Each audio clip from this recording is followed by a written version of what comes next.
If you like to talk to tomatoes, if a squash can make you smile, if you like to waltz with potatoes, but prefer your cartoons vile, have we got a movie for you?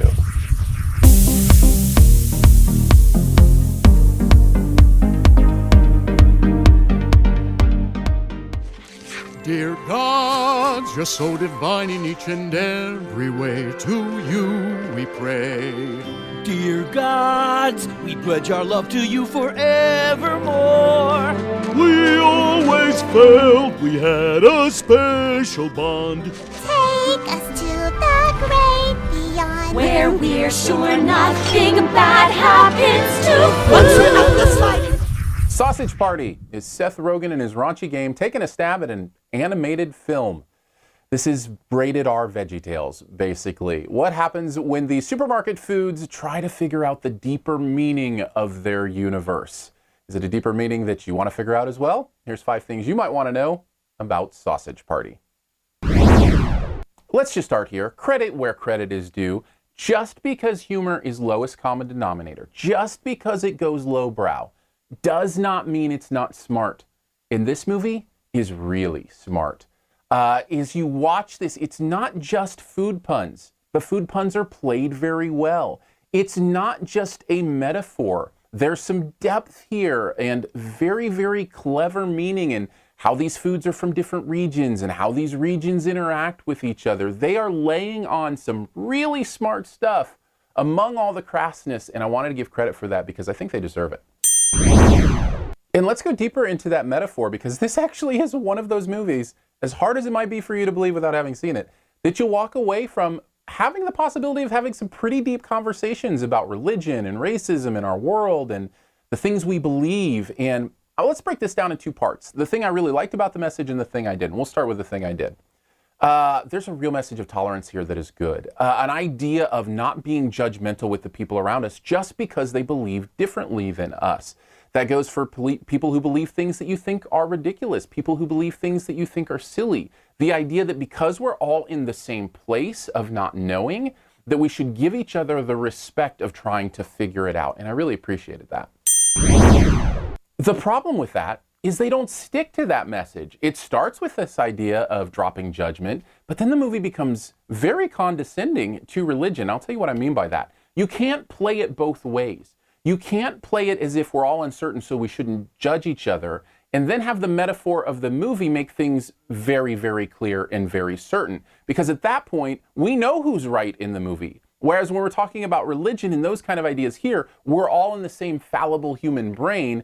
You don't know who's right. Nobody's ever come back from the great beyond here. But in this movie, they have facts that then become very condescending to people who don't believe those facts. So there's a real interesting line they're trying to walk here, and I think it's the first real negative of the movie, that they condescend instead of walking that line a little bit better. I know, I'm the consummate movie overthinker, but the movie wants us to think about these things, so I think it's fair to judge it on it as well. But let's go into the basics. We already said it's funny and clever, but here's the thing that everybody else will be talking about.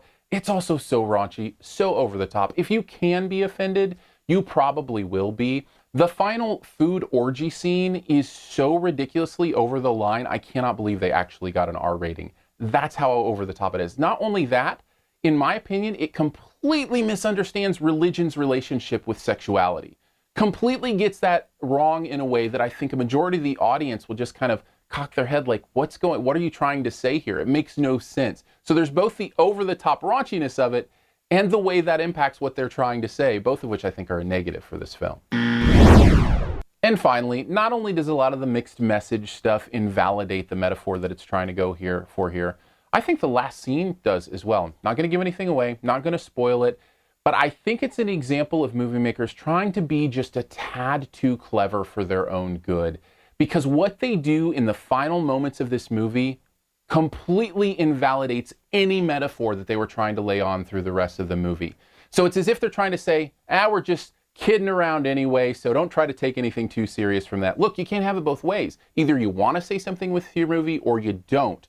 Don't try to play both cards. Overall, I feel like Sausage Party is one of those movies that you have to give credit for its cleverness, for its humor, and for what they were trying to do. Unfortunately, I feel like the message is so mixed and there are so many things wrong with the way they portray it that I can't give it anything more than a C+. That was a tough one. Thanks for checking out this Your Movie Friend review. We'll get to the best ever challenge here in a bit. Before we do, if you want to know about other stuff that goes on here at Your Movie Friend, feel free to click the info button up here. There's more reviews there, how to support the channel, that kind of stuff. Also, if you want to follow me on social media, I'd love to have a two-way conversation, especially about this movie if you've seen it, because I know a lot of people are going to be huge fans of this, and the raunchy stuff will be right up their alley. So I'd love to have that two-way conversation. Just hit me up on Twitter, Periscope, wherever you do your social media. Just search for my name, Aaron Dicer, AARONDICER. And podcasts. If you want to check out the podcast, it's called SiftPop, SiftPop, wherever you do your podcast. You should be able to search for that and find us. We expand our best ever challenges there sometimes, so we'll talk about our top 3 movies in the category instead of just, our top 1. And sometimes we'll even take your comments from the YouTube videos to be able to do that. But yeah, that's about it. And check out the podcast, do social media. I think I hit it all. All right, on to the best ever challenge. This is where you name the best movie ever in a particular category. Also, try to identify my choice. What is the best ever animated movie made for adults? For mine, my clue would have to be the one that got its start as a short on a female-fronted comedy sketch show. That's where the property started. Take a guess at mine in the comments. Also leave your choice there as well. And as always, here's 5 extra seconds in case you want to subscribe. Just click the logo right down in this corner.